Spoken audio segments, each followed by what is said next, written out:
अगले वीडियो में फिर से वेलकम है बच्चों। आप लोग पहला वीडियो में जो है चैप्टर 1 जो पोयम है यूनिट टू का जो पोयम है ये ब्लाइंड एंड स्पीक्स पोयम का नाम है। और इसके राइटर जो बरबरा बडाइन थे, इनका जो है पोयम जो है क्वेश्चन आंसर आप आगे बनाएंगे। इस पोयम का क्वेश्चन आंसर आप लोग देखेंगे कि किस प्रकार क्वेश्चन है और उसके आंसर कैसे देना है, कैसे लिखना है, इसको समझेंगे। चलिए आइए देखिए, किताब में क्वेश्चन है, ये पोयम पढ़ लिए हैं और आगे क्वेश्चन है देखेंगे। Answer this question, answer this question, answer this question. इसमें एक बुक में क्वेश्चन है 5 पहला ये भाग में, तो देखेंगे कॉपी में हम आंसर दे रहे हैं। पहला क्वेश्चन क्या है जो बुक में भी है क्वेश्चन लिखा हुआ, देखेंगे बुक में भी क्वेश्चन। पहला क्वेश्चन है who is the speaker in the poem. इस कविता में स्पीकर कौन है, जो कवि है, राइटर लिखने वाला कौन है। Who is the speaker in the poem, तो आंसर क्या है। हु की जगह पर सिर्फ उस राइटर का नाम लिख देंगे। Barbara Badine is the speaker in the poem, Barbara Badine is the speaker in the poem. दूसरा क्वेश्चन क्या है, what does the child use for eyes. Question किताब में भी है, what does the child use for eyes. आँखों के लिए बच्चा जो है क्या उपयोग करता है आँख के बदले में, तो आँख के बदले में क्या प्रयोग करता है। दूसरा क्वेश्चन का आंसर है the child use his eyes, अपने आँखों का उपयोग करता है। Use his years, the child use his years and hands for eyes. आँखों के लिए कानों और हाथों का उपयोग करता है। The child use for use eyes, अपने आँखों का उपयोग करता है। एंड हैंड्स फॉर आइज, आँखों के लिए हैंड्स एंड ईयर्स। क्या क्या दिया हुआ है, हिज ईयर्स, ईयर्स को समझना है। ईयर्स मतलब कान, और हैंड्स हाथ, दोनों हाथ और दोनों कानों का उपयोग करता है। और आई, आँख तो है नहीं, आई है कि नहीं, इसलिए कान और हाथ का उपयोग करता है। तो ये 2 क्वेश्चन। अब अगला क्वेश्चन तीसरा है, हाउ डज द चाइल्ड सी। बच्चा कैसे देखता है, बच्चा कैसे देखता है, देखेंगे आंसर कि how does the child see. Answer है the child sees by listen, by listen, by listen. तीसरा क्वेश्चन का आंसर है hard. The child sees by listen hard and gently touch. मतलब बच्चा जो देखता है मुख्य रूप से सुनकर, सुनता है और सामान्य रूप से टच करता है। हार्ड, लिसन हार्ड मतलब गहराई से उसको सुनता है, एंड जेंटली सामान्य रूप से टच करता है और देख लेता है। तो ये तीसरा क्वेश्चन। अब अगला क्वेश्चन है 4 में, देखेंगे why has God made him like this. भगवान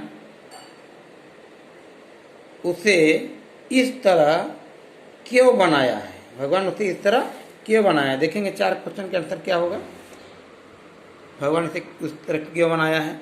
तो God has made him, God has made him for must have a reason.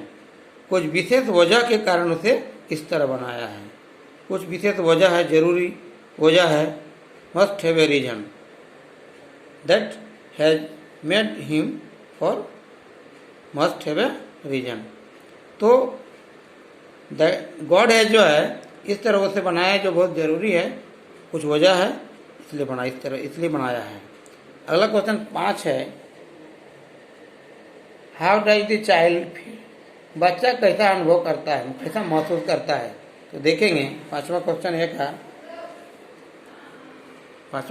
का उत्तर है द चाइल्ड फील्स, अनुभव करता है कि that God meant for me to see but other people miss. बच्चा महसूस करता है कि भगवान जो है उसका सहयोग करता है फॉर मी, कुछ वस्तु को देखने के लिए सामने लाता है, कुछ वस्तु को सामने लाता है। गॉड मीन्ट मतलब भगवान सामने लाता है फॉर मी, मेरे लिए, टू सी, उसे देखने के लिए, बट अदर पीपुल मिस, जो लोग अन्य लोगों को नहीं मिल पाता है, वो भगवान का सहायता नहीं मिल पाता है। तो इस प्रकार जो है बच्चा ऐसा महसूस करता है। और how does the child feel, इस तरह महसूस करता है। अब अगला भाग में बी भाग में देखेंगे क्वेश्चन क्या है, find the rhyming words from the poem. तो राइमिंग वर्ड्स पोयम से खोजना, जैसे क्विक, इसका उत्तर एक वर्ड में ही होगा जो पोयम में है। राइमिंग मतलब उसी तरह का सेम वर्ड मिलेगा, उच्चारण उसका प्रोनाउंसिएशन उसी तरह होगा, पोयम में मिल जाएगा, वही वर्ड देना है। तो क्विक पहला वर्ड देख रहे हैं, क्विक है। तो क्विक देखेंगे पोयम में कि क्विक है, देख रहे हैं कि क्विक कहाँ पर है, क्विक यहाँ पर है। अब क्विक जैसा उसी तरह का वर्ड है, नीचे में दिया हुआ है थिक। तो क्विक का आंसर क्या हो गया, थिक होगा। थिक देंगे तो थिक, जैसे इस प्रकार यहाँ देंगे, जैसे क्विक है, ऑल है, सी है, दिस है, में है। तो इसका आंसर देखेंगे जो पोयम में मिल जाएगा, to find rhyming word, quick का थिक, ऑल का toll,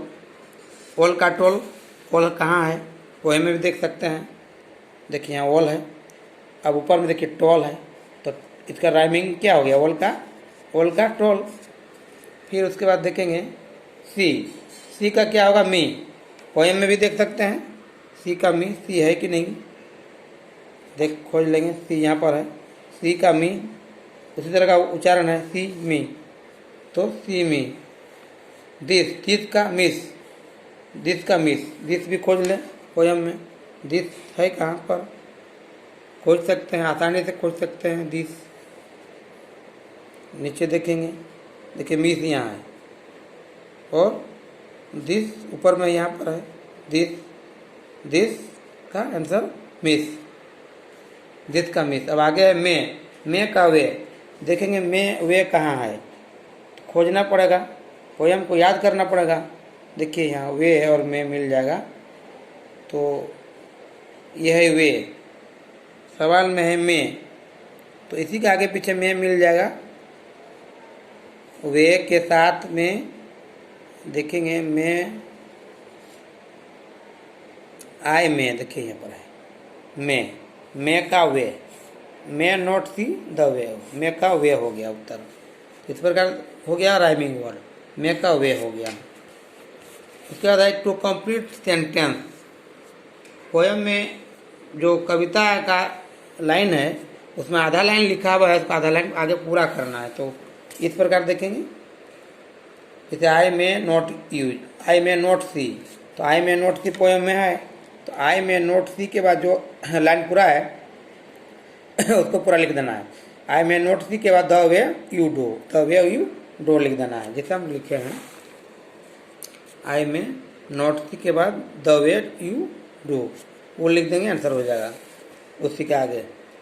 I know if you are, I know if you are खोज लेंगे, I know if you are, तो पोयम में देख लेंगे, I know if you are के बाद क्या है, kind a little, kind a little लिख देंगे, वाइक पूरा हो जाएगा। तीसरा में and where the grass, and where the grass, and where the grass poem में मिल जाएगा तुरंत। एंड वेयर द ग्रास के बाद क्या लिखा हुआ है, ग्रोज थिक लिख देंगे, सिर्फ इधर लिखे हैं आप ठीक। एंड वेयर द ग्रास के बाद क्या लिखे हैं, ग्रोज थिक लिख दिया, उत्तर हो गया। आगे है जैसे एंड मेक देम, देखिए एंड मेक देम के बाद सी फॉर में लिख देना, एंड मेक देम लिखा हुआ है, सी फॉर में नहीं लिखा हुआ है, क्वेश्चन में देखेंगे एंड मेक देम लिखा हुआ है, सी फॉर में लिख देंगे जैसे हम लिखे हैं। एंड मेक देम के बाद सी फॉर में लिख देंगे, उत्तर हो जाएगा। फिर अगला गॉड मस्ट लिखा है, तो गॉड मस्ट पोएम में देख लेंगे कि गॉड मस्ट कहाँ पर है, कि गॉड मस्ट है यहाँ, तो हैव ए रीजन लिख देंगे, उत्तर हो जाएगा। जैसे हम लिखे हैं have a reason, God must have a reason, बस उत्तर हो गया। तो इस प्रकार जो है कंप्लीट सेंटेंस हुआ। अब आगे का क्वेश्चन जो है डी भाग में, अंतिम भाग, write yes for the correct and no for the incorrect statement. जो नीचे वाक्य है, कौन करेक्ट है कौन इनकरेक्ट है, यानी यदि सही है तो यस भरेंगे ब्लैंक में, और सही नहीं है तो नो भरेंगे, नो। जैसे ये नो लिखा हुआ है, यस लिखा हुआ है, तो करेक्ट रहेगा तब यस। सेंटेंस में क्या है, the child in the poem, कविता में बच्चा इज ब्लाइंड, अंधा है, सही है कि कविता में जो बच्चा है वो अंधा है, ब्लाइंड है, सही है, यस लिख देंगे। The child does not know, बच्चा नहीं जानता है, इफ़ यू आर लिटिल और टॉल, कौन छोटा है और कौन लंबा है ये नहीं जानता है।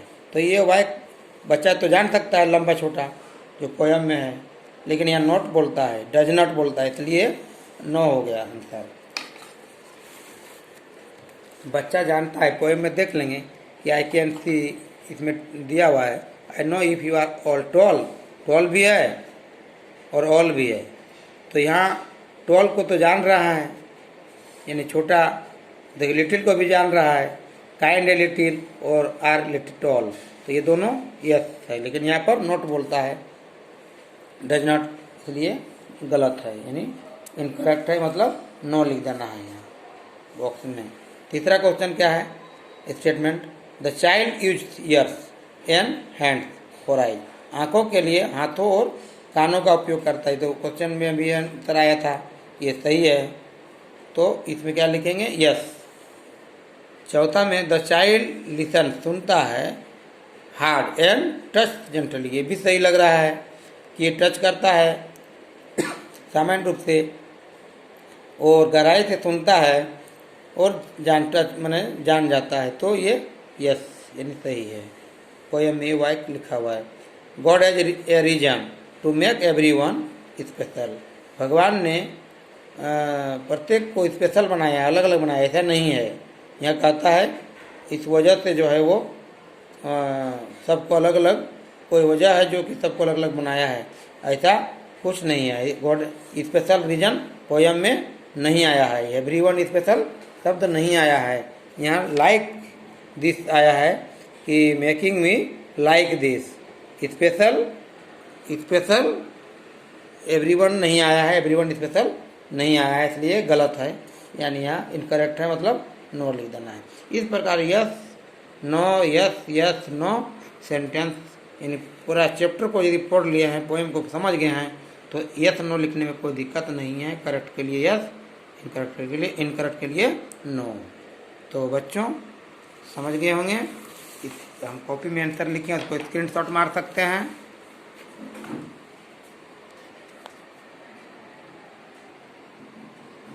चलिए स्क्रीनशॉट मार के देख लें, ये पूरे सभी क्वेश्चनों के उत्तर हो गए हैं।